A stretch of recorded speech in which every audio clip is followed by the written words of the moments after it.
Did you know that Malawi and Ethiopia are among two of the poorest countries in the world? With recent storms and droughts, families expect an empty table this Eid al-Adha. But since Islam, with charity right, has an aim to provide 100 Qurbanis to poor families. Your donations to our Qurbani page will give them the luxury of meat from a sheep or goat to keep them fed and happy on a special day. Insha'Allah, link in the description box below. Assalamu alaikum brothers and sisters, I hope you are well. Sometimes individuals who have generally negative reputation or a bad image surprise us by performing a simple act that touches people's hearts. In such instances, the question arises as to whether this act is enough to classify that person as a good person in the eyes of society, or if they will still be perceived as a bad person.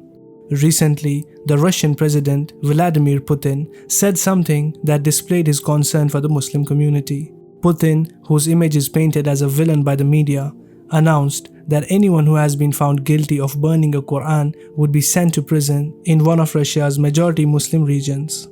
According to Russia's news agency, President Vladimir Putin has stated that, as per the Minister of Justice statement, these individuals will be confined to correctional facilities located in regions where Muslims constitute a majority. Following the detention of a person named Nikita Hurevel on suspicion of burning a Qur'an in front of a mosque, President Putin's recent statement has gained a significance.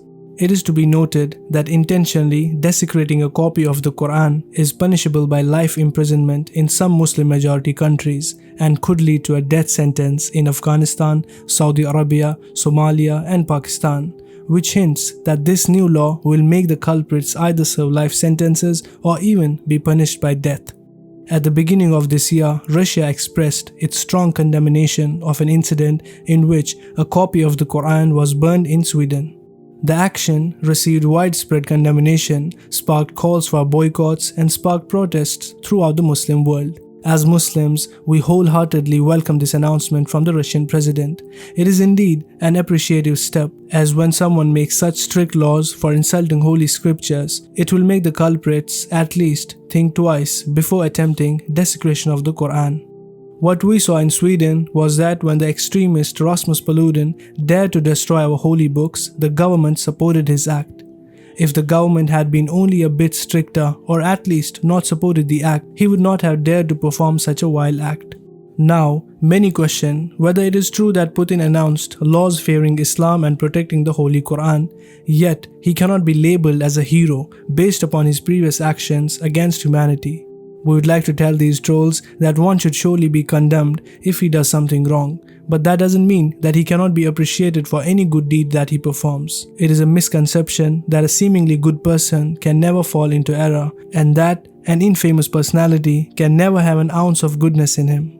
Even we Muslims sometimes attack our Muslim brothers and sisters by making such absurd comparisons. For example, he has a beard, yet he deals with interest, and likewise, she wears a hijab, yet she is still in a haram relationship.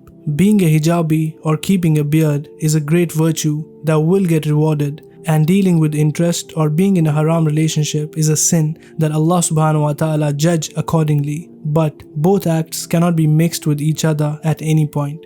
Allah subhanahu wa ta'ala says in the Qur'an, "On that day, people will proceed in separate groups to be shown the consequences of their deeds. So whoever does an atom's weight of good will see it, and whoever does an atom's weight of evil will see it."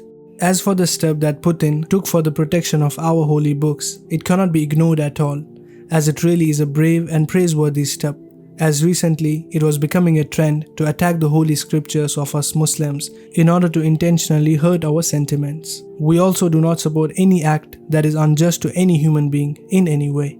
May Allah subhanahu wa ta'ala make us among those who are ready to accept goodness and are late in finding faults in others. Ameen. That's it for today, brothers and sisters. I hope you liked the video. Let us know your thoughts in the comment section below. We would love to hear from you. Hit the thumbs up button, subscribe to the channel, turn on the notification bell, share this video with your family and friends. Until next time, Assalamu alaikum.